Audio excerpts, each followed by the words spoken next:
আসসালামু আলাইকুম। দেখতে পাচ্ছেন যুব উন্নয়ন অধিদপ্তরে একটি নিয়োগ বিজ্ঞপ্তি দেওয়া হয়েছে। এখানে বাংলাদেশের সকল জেলা থেকে নারী এবং পুরুষ উভয়ই আবেদন করতে পারবেন। তো আজকের ভিডিওতে আমরা আলোচনা করব কি কি পদে আবেদন করা যাবে, আবেদন করার যোগ্যতা, কবে আবেদন শুরু হবে এবং কবে শেষ হবে বিস্তারিত। তো বন্ধুরা, ভিডিওটি শুরু করার আগে আপনাদের কাছে ছোট্ট একটি রিকোয়েস্ট, যারা আমার চ্যানেলে নতুন আসেন চ্যানেলটিকে সাবস্ক্রাইব করে বেল বাটনটি অন করে দিবেন এরকম নতুন নতুন ভিডিও প্রতিনিয়ত আপডেট পাওয়ার জন্য। তো কথা না বাড়িয়ে আমরা মূল আলোচনায় চলে যাই। তো আমরা প্রথমে দেখে নেব যে এর আবেদন কবে শুরু হবে।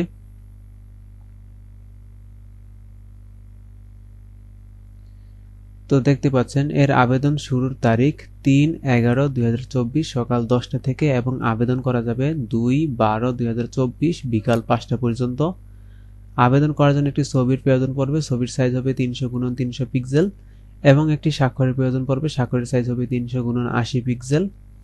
আবেদন করার জন্য একটি লিঙ্ক দেওয়া আছে, এই লিঙ্কে প্রবেশ করে আপনাদের আবেদনটি করতে হবে। তো আপনাদের সুবিধার্থে আমি ভিডিও ডিসক্রিপশনে লিঙ্কটি দিয়ে দিব, সেখান থেকে আপনারা আবেদনটি করে নিতে পারবেন। আমি এখন পদের নাম আলোচনা করব। তো প্রথমে দেখতে পাচ্ছেন ইলেকট্রিশিয়ান কাম পাম্প অপারেটর, বেতন গ্রেড হচ্ছে 18, পদ সংখ্যা রয়েছে 5টি। শিক্ষাগত যোগ্যতা প্রয়োজন পড়বে কোনো স্বীকৃত বোর্ড হতে উচ্চ মাধ্যমিক সার্টিফিকেট বা সমমানের পরীক্ষা উত্তীর্ণ, 6 মাসের ইলেকট্রিক্যাল ট্রেড কোর্স উত্তীর্ণ হতে হবে। এরপর দেখতে পাচ্ছেন ক্যাশিয়ার, বেতন গ্রেড হচ্ছে 16, পদ সংখ্যা রয়েছে 58টি। শিক্ষাগত যোগ্যতা প্রয়োজন পড়বে কোনো স্বীকৃত বিশ্ববিদ্যালয় হতে বাণিজ্য বিভাগে স্নাতক ডিগ্রি, কম্পিউটার চালানোর দক্ষতা থাকতে হবে। এরপর দেখতে পাচ্ছেন হিসাব সহকারী কাম মুদ্রাক্ষরিক, বেতন গ্রেড হচ্ছে 16, পদ সংখ্যা রয়েছে 1টি। শিক্ষাগত যোগ্যতা প্রয়োজন পড়বে কোনো স্বীকৃত বোর্ড হতে বাণিজ্য বিভাগে উচ্চ মাধ্যমিক সার্টিফিকেট বা সমমানের পরীক্ষা উত্তীর্ণ এবং কম্পিউটার ব্যবহার সংক্রান্ত ওয়ার্ড প্রসেসিং, ডাটা এন্ট্রি ও টাইপিং এর গতি বাংলায় প্রতি মিনিটে সর্বনিম্ন 20 শব্দ এবং ইংরেজিতে প্রতি মিনিটে সর্বনিম্ন 20 শব্দ থাকতে হবে। এরপর দেখতে পাচ্ছেন গাড়ি চালক, বেতন গ্রেড হচ্ছে 15 এবং 16, পদ সংখ্যা রয়েছে 23টি। শিক্ষাগত যোগ্যতা প্রয়োজন পড়বে কোনো স্বীকৃত বোর্ড হতে জুনিয়র স্কুল সার্টিফিকেট বা সমমান পরীক্ষা উত্তীর্ণ, ভারী অথবা হালকা গাড়ি চালানো বৈধ ভারী ড্রাইভিং লাইসেন্স থাকতে হবে। অভিজ্ঞতা সম্পন্ন চালকগণ অগ্রাধিকার পাবেন। এরপর দেখতে পাচ্ছেন পরিদর্শক, বেতন গ্রেড হচ্ছে 15, পদ সংখ্যা রয়েছে 19টি। শিক্ষাগত যোগ্যতা প্রয়োজন পড়বে কোনো স্বীকৃত বোর্ড হতে উচ্চ মাধ্যমিক সার্টিফিকেট বা সমমানের পরীক্ষা উত্তীর্ণ, যুব উন্নয়ন অধিদপ্তরের যে কোনো যুব প্রশিক্ষণ কেন্দ্র হইতে গবাদি পশু ও হাঁস মুরগি পালন, মৎস্য চাষ ও কৃষি বিষয়ক 2 মাসে 15 দিন মেয়াদী কোর্সে ক গ্রেড উত্তীর্ণ হতে হবে। এরপর দেখতে পাচ্ছেন জুনিয়র ডোমেনেক্সটর ব্লক ও বাটিক, বেতন গ্রেড হচ্ছে 14, পদ সংখ্যা রয়েছে 2টি। শিক্ষাগত যোগ্যতা প্রয়োজন পড়বে কোনো স্বীকৃত বোর্ড হতে উচ্চ মাধ্যমিক সার্টিফিকেট বা সমমানের পরীক্ষা উত্তীর্ণ, পোশাক তৈরি ট্রেডে প্রশিক্ষণ এবং পোশাক তৈরি ট্রেডে প্রশিক্ষণ প্রদানে 1 বছরের বাস্তব অভিজ্ঞতা থাকতে হবে। এরপর দেখতে পাচ্ছেন জুনিয়র প্রশিক্ষক পোশাক, বেতন গ্রেড হচ্ছে 14, পদ সংখ্যা রয়েছে 8টি। শিক্ষাগত যোগ্যতা প্রয়োজন পড়বে কোনো স্বীকৃত বোর্ড হতে উচ্চ মাধ্যমিক সার্টিফিকেট বা সমমানের পরীক্ষা উত্তীর্ণ, পোশাক তৈরি ট্রেড প্রশিক্ষণ এবং পোশাক তৈরি ট্রেড প্রশিক্ষণ প্রদানে 1 বছরের বাস্তব অভিজ্ঞতা থাকতে হবে। এরপর দেখতে পাচ্ছেন ষাটমুদ্রাক্ষরিক কাম কম্পিউটার অপারেটর, বেতন গ্রেড হচ্ছে 14, পদ সংখ্যা রয়েছে 2টি।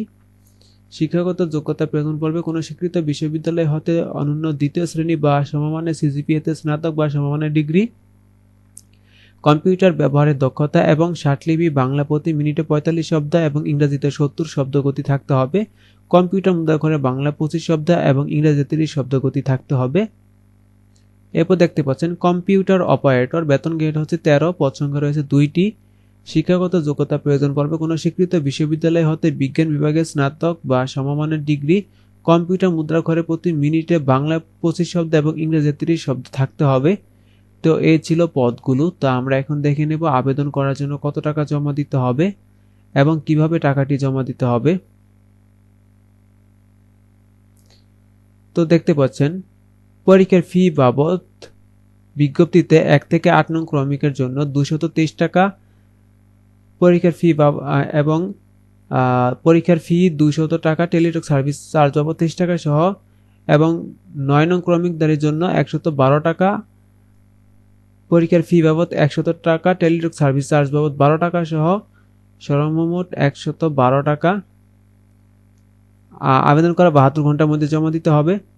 তো কিভাবে জমা দিবেন, আপনাদের মেসেজ অপশনে গিয়ে লিখতে হবে DYD লিখে স্পেস দিতে হবে, এরপর ইউজার আইডি লিখে সেন্ড করতে হবে 16333 নাম্বারে।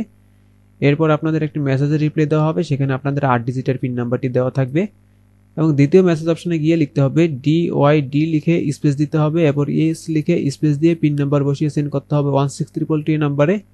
এরপর আপনাদের এরকম একটি মেসেজের রিপ্লাই দেওয়া হবে, সেখানে আপনাদের ইউজার আইডি এবং পাসওয়ার্ড দেওয়া থাকবে, সেটি আপনাদের সংরক্ষণ করে রাখতে হবে। যখন আপনাদের অ্যাডমিট কার্ড ডাউনলোডের সময় হবে তখন আপনারা এই ইউজার আইডি এবং পাসওয়ার্ড ব্যবহার করে আপনারা অ্যাডমিট কার্ডটি ডাউনলোড করতে পারবেন।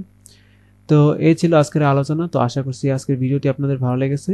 আর যদি ভিডিওটি ভালো লেগে থাকে তাহলে অবশ্যই চ্যানেলটিকে সাবস্ক্রাইব করে দিবেন।